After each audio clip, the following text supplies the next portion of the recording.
Come see us on tour in Dallas, Texas, Baltimore, Atlantic City, Cohoes, New York, and Providence, Rhode Island. Go to jimmydore.com for a link for tickets, and only there. This is Russell Dobular and Keaton Weiss filling in for Jimmy Dore. We have a very special guest today that I've been watching for a very long time. This is Greg Foreman. He's the host of the YouTube show Black Conservative Perspective. His work often includes challenging mainstream narratives and viewpoints on race, culture, and politics from a conservative perspective. Please welcome Greg Foreman. Greg, how you doing, man? Pretty good. What about yourself? I'm excited, and I am very, very, very honored to be on Jimmy Dore's show with you guys today. Thank you, nice man. to meet you. Thanks for joining. We were very excited to get you. We've actually been on your show in clip form. I was watching your show because I'm a fan of your show anyway, and you clipped us from Sabby's show. Really? What did I say? Damn, what was that? What was that segment about? I can't remember. That was a long time ago. I was watching the clip and I was like, oh shit. Yeah. We're on the show. I watch a little bit of everybody, man, to be honest with you. And I think that everybody has interesting perspectives, and I think it's important to be informed on kind of where everybody's at. So with that being said, I hope that you guys don't get canceled for having me on your show, because you're not supposed to talk to MAGA, especially Black conservatives.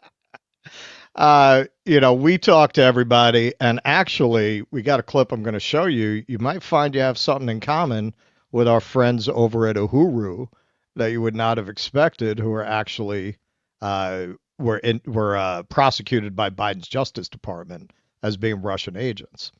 One question I got for you, and this is kind of an inside question, a content creator question.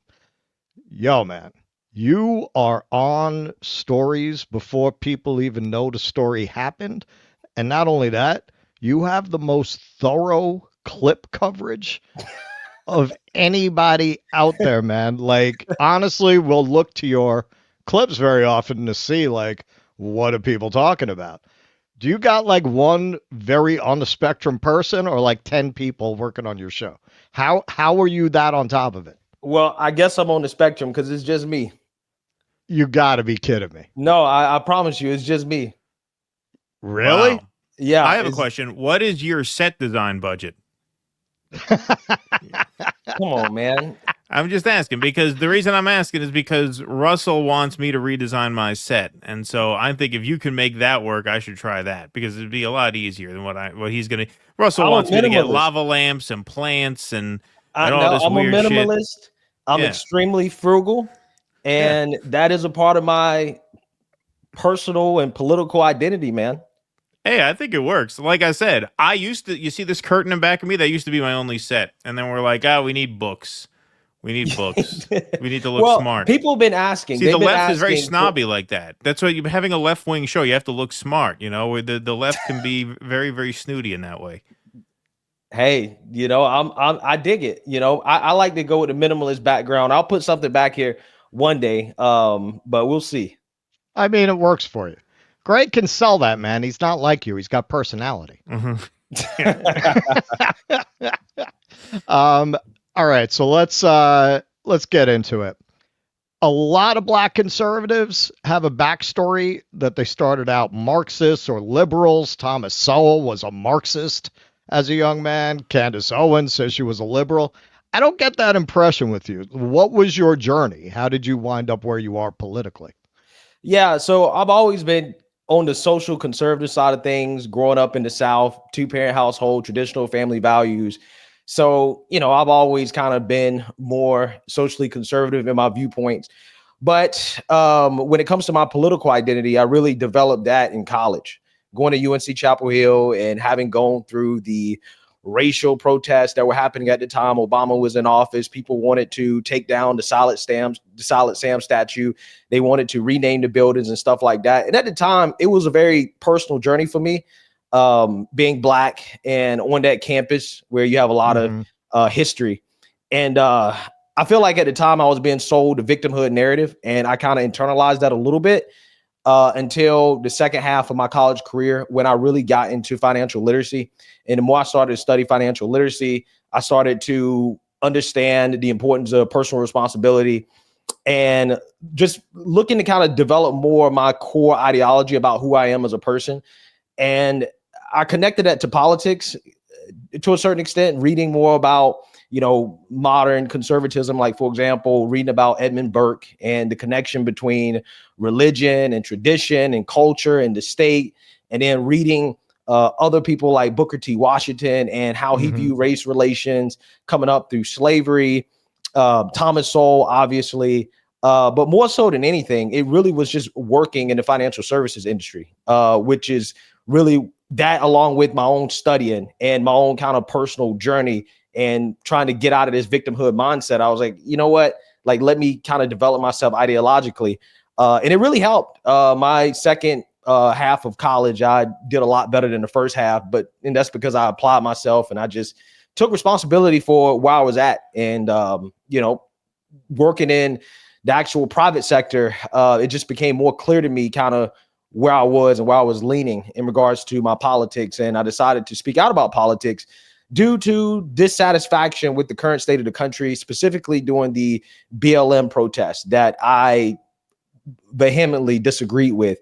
And I decided, as a Black person, a Black voice or whatever, that maybe my opinion, my viewpoint would add some valuable perspective for what was a very controversial time period in 2020. So now, what were you doing in financial services?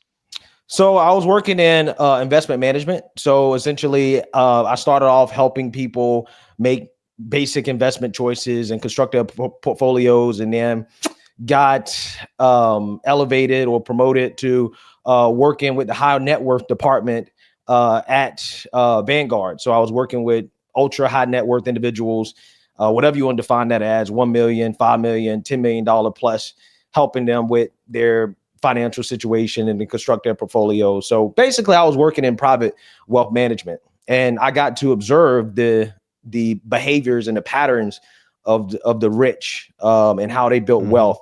And that really impacted me in regards to my own personal ideology. How so? Like, what did you see that formed your politics? Well, first and foremost is that a lot of them weren't necessarily born into riches, right? A lot of people actually were regular, normal people who were working regular, normal jobs, and they were able to build wealth by being frugal and just working hard and saving and living below their means and embracing work. Okay. And I think that is what really kind of led me down a more conservative path when it comes to my politics, is really just being in that industry and just observing the patterns and behavior of successful people. Okay. And when you're Black and you're in a situation like that, you kind of can pick up on the differences between successful and unsuccessful people. And I think that's a big deal. How do you mean? What do you mean by that? What I mean is that the habits of people who generally are more well off, again, they're just better with their money versus people who are not. I mean, I think most people, they're not very good when it comes to financial literacy and building wealth. And I think a lot of people want to blame society for the reason why they're in their current situation or their current financial situation, when a lot of it really comes down to your personal choices and what you choose to do with the money that you have. It's not really about how much money that you make. It's really about how much money that you save and invest. Now, the minimum wage has not increased for like decades.